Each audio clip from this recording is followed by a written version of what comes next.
Hey, we're talking Saints baseball. I'm here with head coach Mike Davidson. The season's wrapping up, coach. You just played 2 games against Dodge City. You split. Now you're going to wrap the season on Saturday at 1-3, and it's also Sophomore Day, so a lot going on. So, what's going on, coach?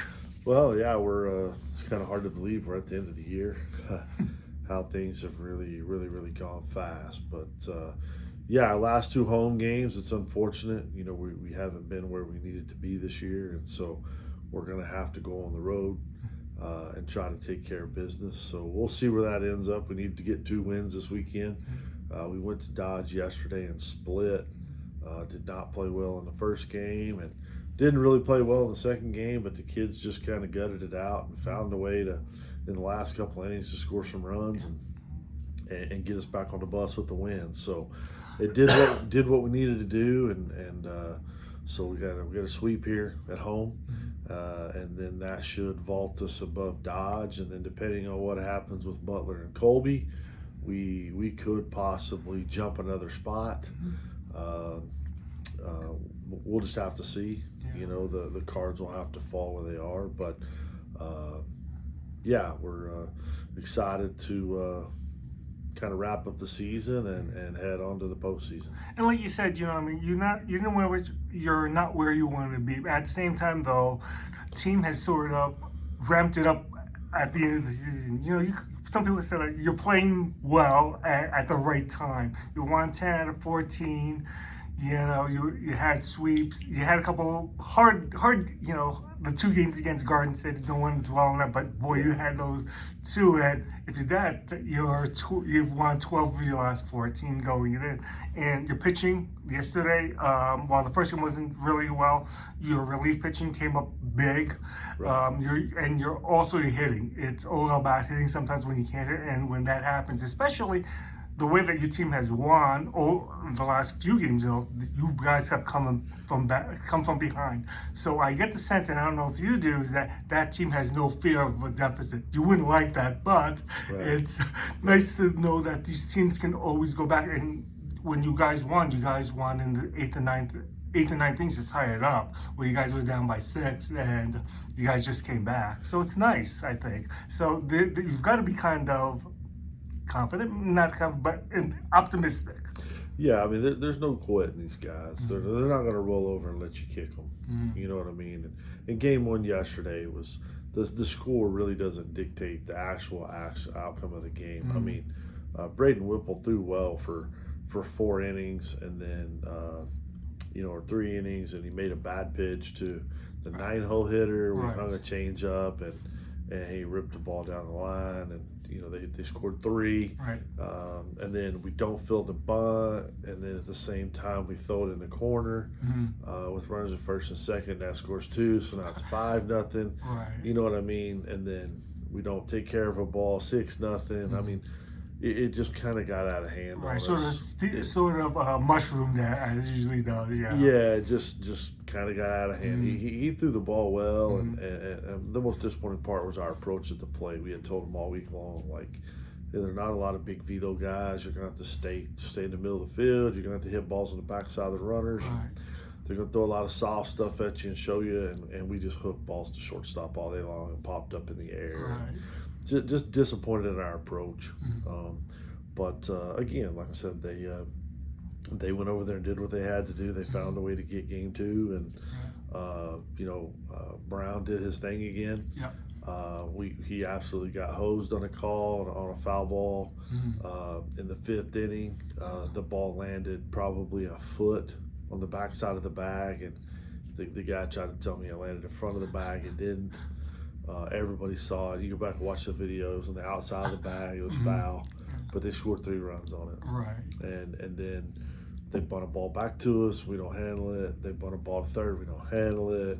Chop a ball to third. We have a guy dead out at the plate. We throw it away. Right. I mean, we just, like I said, we were fortunate to get it, but they don't. These guys don't roll over. Right. They keep grinding, keep fighting, and so there's something to be said for that. And hopefully that will carry on for us. Yeah, a lot of things I also noticed that you guys didn't have a lot of hits, but you guys with bases loaded and scoring, you guys made contact, scored runs over there with our guys and stuff. And I know that you've always had the philosophy, hit the ball, don't just just don't swing, just don't put it in the air. Put the ball on the field and make them make a play. And the team seems to did that a lot in game 2. It sort of seems. Yeah, we were very fortunate to take care of a couple of their miscues late in the game. Third baseman threw a couple balls away, and the shortstop booted the ball. Routine ball with 2 strikes where we just chopped balls on the ground and tried to run and put pressure on them. Right.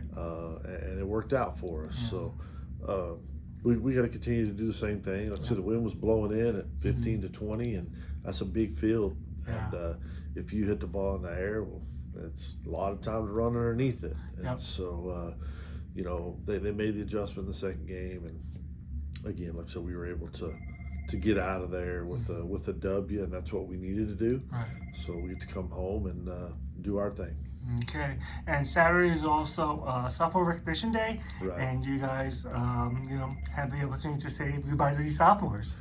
Yeah, we don't have many of them, so there's some guys that will surely be remiss, and Nathan Hopkins, who's just been a great player for us for 2 years, and just on and off the field, everything that he does for us, and I think. I don't think he's missed a game in 2 years, and so we wish him well as he heads on to southeastern Florida, which would be a great place for him. Kataro Wakui is back with us and has had a good year. He hasn't had as great a year as he did as a freshman, but he's had a good year, and he's really learned how to play in the outfield, and I'm most proud of him for he's going to get his degree. He's going to graduate. Nathan will graduate. But Wakui, speaking very limited English, coming from Japan, second Japan guy we'd ever had, and not only is he graduating, but he's halfway fluent in Spanish now. So I mean, just kudos to him for 3 languages, and he's going to stay here and play at the BJ. So we'll get to see him play a little bit more, and just. What a fun kid to be around. He's so happy-go-lucky, and he works in a wellness center. I mean, he does a lot of things to keep you going. So Logan Tice is another sophomore right-handed pitcher out of Emerald, Texas, who has been really good for us at times and has been okay at times, but he's going to start game 4 tomorrow. He's been our game 3, game 4 guy, kind of floating around there. And he's pitched a lot better since we did the rotation. He was a reliever, and we finally just, I don't know, halfway through the season, I went to coach and just said, hey, what if we start him? And I just think he'll have a different mentality, and so it's worked out. And so Logan should find a place to play. He'll graduate, have his degree, and so he should find a place to play, and if he wants to continue to move on. And Aldo Ostos is another right-handed pitcher who's pitched out of the pen for us out of Emerald, Texas. And Aldo's done a lot better job this year. He's gave us some quality. He threw really great at Pratt the other day. Came out of the bullpen and saved our neck, So he's got good stuff. Just when he throws strikes, he's really good. When he walks people, he struggles. So, but we wish him well, and I don't know what his future holds. Hopefully he can find a place to play and continue to move forward. Adam Mendoza from Hugoton, Kansas, middle infielder, third baseman. We've kind of turned him into a third baseman for us, and Adam's played a little bit in our program. Has been a guy that's come off the bench for us and do some things. So it's we're hope him the best and what he's doing. He's a great kid. He works for us and helps on the field, and he's a happy-go-lucky.